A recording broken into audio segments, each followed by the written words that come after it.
Hello friends, today I want to share with you a little tutorial, and I'm going to make this kind of little ornaments. I'm not sure if the focus blurs, but yeah, it blurs a little bit. This is an ornament with a mermaid. Uh, she's sitting on a rock, and then there are some beads embroidered here. Her hair goes up because of the water.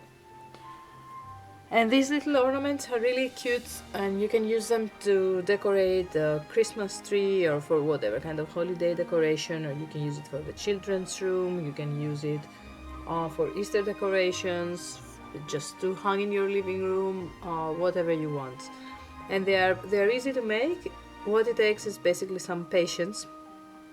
And other than that, you just need a bit of inspiration on the themes that you're going to make to design on your ornaments.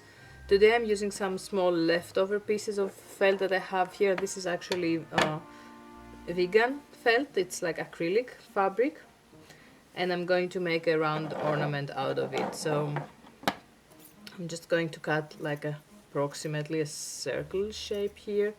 It doesn't matter if it's not perfect, you just want it to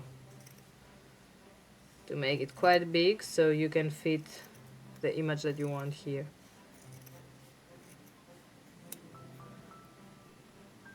You can cut it all the way around, but I like to leave a piece here, like connecting the two parts. Let's see, I'm quite happy with the shape now, because I'm going to make an organic design. I'm going to make a nice flower with leaves, so I don't care if it's a perfect circle. So once you cut your base, and you can always use wool felt of course, but I'd like to use the acrylic felt here. You just open it like that, and then you can start making your design here. Okay, let's get started. I have all my greens right there, so I have different shades of greens. Can you tell I love nature? I love to work with nature patterns. And first I will start with making the leaves of the flowers. So now the next part will be a bit of fast forward, because there's a lot of like stabbing going on, but you will be able to understand the process.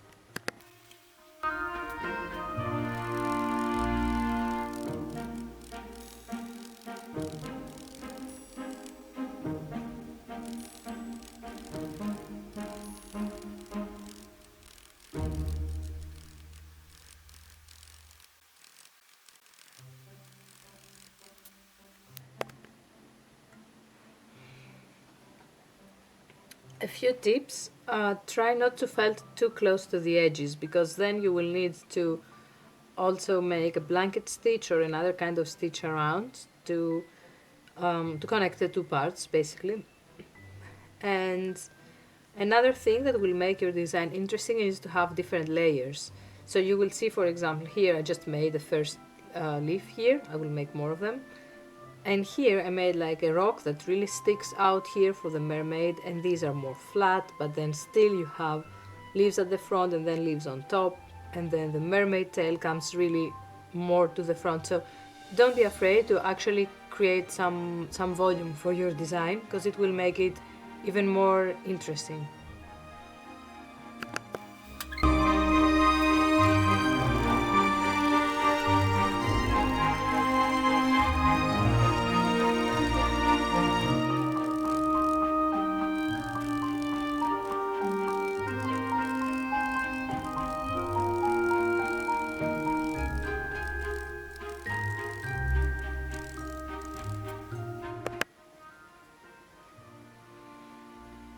So you see, now we have two leaves ready, and let me give you a few tips on how I actually make the leaves.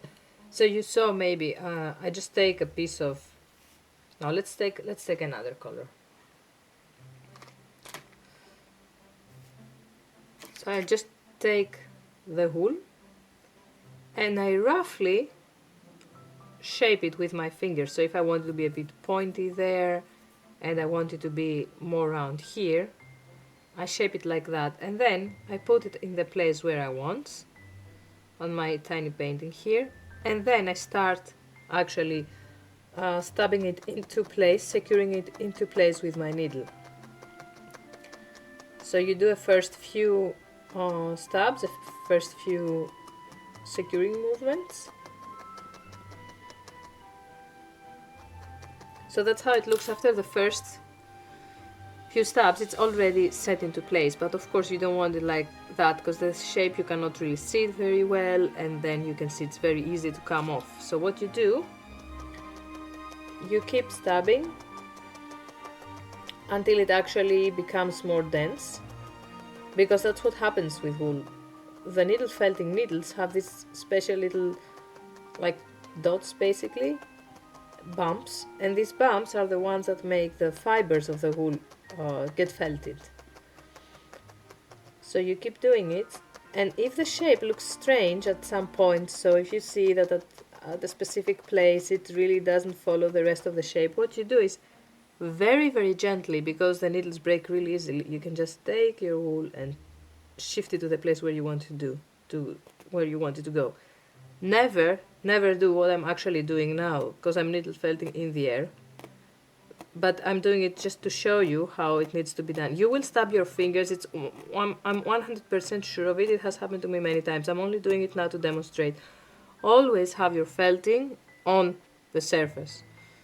And you see I have a very fancy, like, my children's sock, but it just has a fabric that works so well. So I stole it and I'm still using it, even though they try to take it back occasionally. So, and one more thing about your needle felting needle, because it breaks so easily, especially the thinner ones, never try to remove a piece of wool with it. Just use a normal needle, or use maybe one of those pins if you want to remove a tiny piece if you put too much wool somewhere, but never your actual needle felting needle. And make sure you have backup needles, because they do break easily, and it's such a bummer if you're in the middle of a project and then your needle breaks and then you need to go out to get another one. So let me show you also how you can make more thicker structures, like structures with more volume. It's extremely easy, and I mean it. You just take some wool and you can make a little ball. Let's say we want to make a berry, and you just put it wherever you want to put it, and you just secure it with your needle. So now it's there, it's not moving. It already could look like a rose if I embroidered a few beads here, but I want it to be more dense. So again, what I do, I take with my needle the wool and I very gently bring it inside to make it more dense. I will continue doing it on my needle surface, because I don't like stabbing my fingers. I've done it way too much, and it's really not pleasant. It's no wonder the Sleeping Beauty like slept for 100 years after like pinching her finger with that weaving or roving wool thing, whatever it was. So it depends now how organic you want it to be, and how loose, and if it's a toy or if it's an art object. Because if it's a toy, then you need to needle felt really, really tightly, otherwise kids will pull it apart in seconds. Trust me, I have 2 of them, and they're quite gentle, and still they have like huge destructive powers. Now, if you sell it as an art object, then of course you don't have to overdo it. And if we want to put another color in here for a contrast, we can put a bit of like this nice little pink. Here's another tip. Don't put too much wool, just put a little bit of wool, especially when you want to make details like here. So now I want to put this in the center. It's already too much, so I will remove some. Because you can always add more later, but removing it, that's actually hard. So now I made an even smaller ball. I'm putting it here in the center, securing it. And then I keep felting till it's as small as I like it to be. Because of course the more you felt, the smaller it becomes. So now that's how it looks. And you adjust your design as you go, because now, for example, I can see that this really nice purple flower, you can't see it that well because of the brown background. So what I'm going to do next, I'm going to add some more light colored flowers around it, and then it really pops up. And of course my design gets more volume, which is what I want. You want this 3D texture to make it interesting, to make you want to touch it and really feel the textures. I think that's what makes these ornaments special.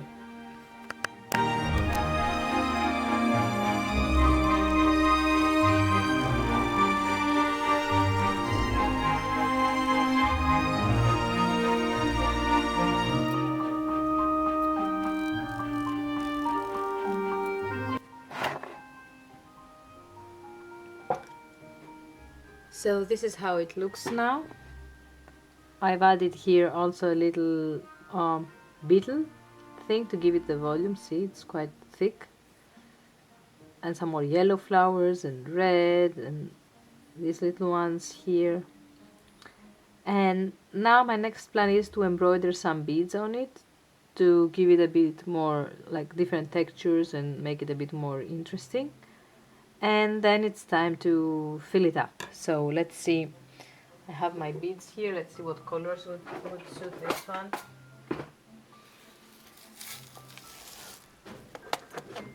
Sometimes I use a matching color thread, but I also really enjoy using a golden thread in order to make things a bit more shiny. So these are like my treasures here. And I also have my green beads. Yes, here they are. Definitely some of the green will go in now. So let's see. And I think it's going to be with the golden thread actually. Okay, let's see. So that's the thread that I'm going to use. And give me some time to find the right needles to do the job.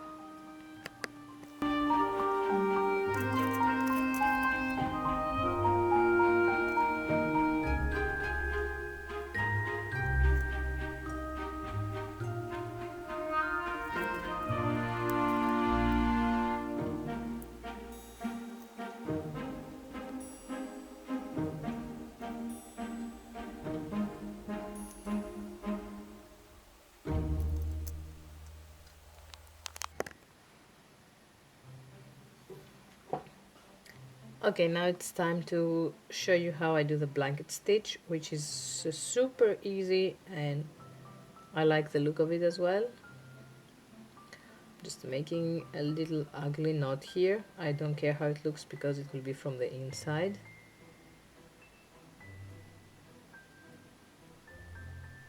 And I will also show you, like, that's how the inside looks. You see here like the little wool fiber sticking out, and the golden thread I used for the embroidery. So now you can start from whichever side you want of the two. Oh, that's not necessarily the best. The best, I should have used a needle that was more sharp, but anyway, more pointy.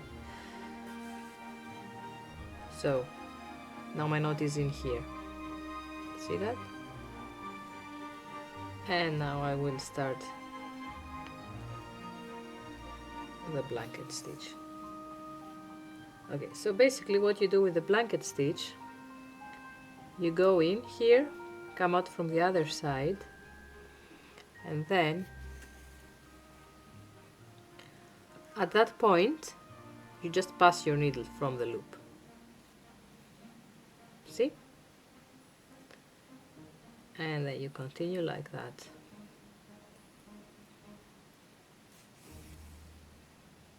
Again, your needle passes from the loop, inside the loop. And that's how it will look. Ideally I would like to have a darker green thread, but it's okay, I can't have threads in all the shades of green at the moment. This one looks okay as well. So now basically you go around like that.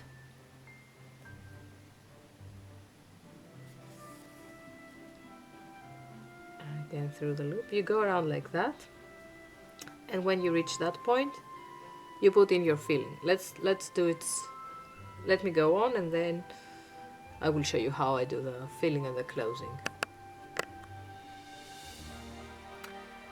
Okay, now it's time to do the filling.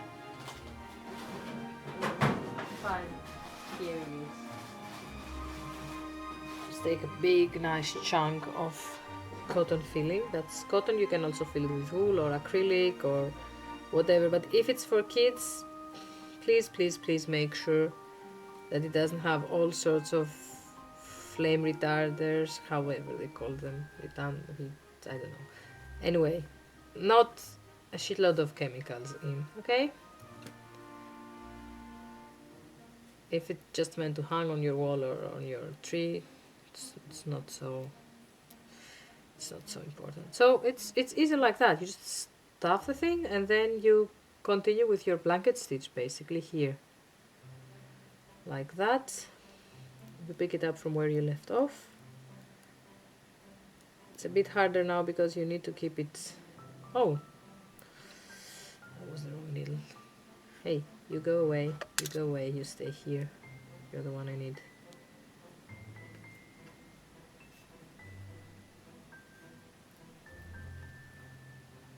And you just keep doing it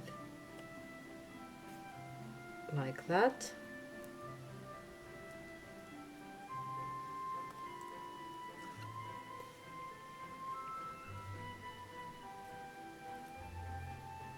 And soon enough you will have finished your first ornament.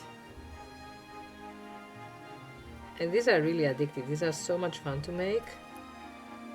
I have a craft market coming up, and I'm going to make a bunch for sure with different themes. The only problem is, of course, you make 10, people only like one, and then they order 10 of one, which is basically what can kill me, because I hate making the same thing twice. But of course I'm grateful for every sale, so I shouldn't complain. So, last one here. Maybe I can do one more. See, I'm using this embroidery thread and now it started coming in shreds a bit, but it's okay, it doesn't matter. And then the last one I'll pass it through twice just to be sure. I'll make a knot like that, and then I'll pass my thread under here inside, just to secure it and not have any ugly knots showing. Come on. And that's how it looks.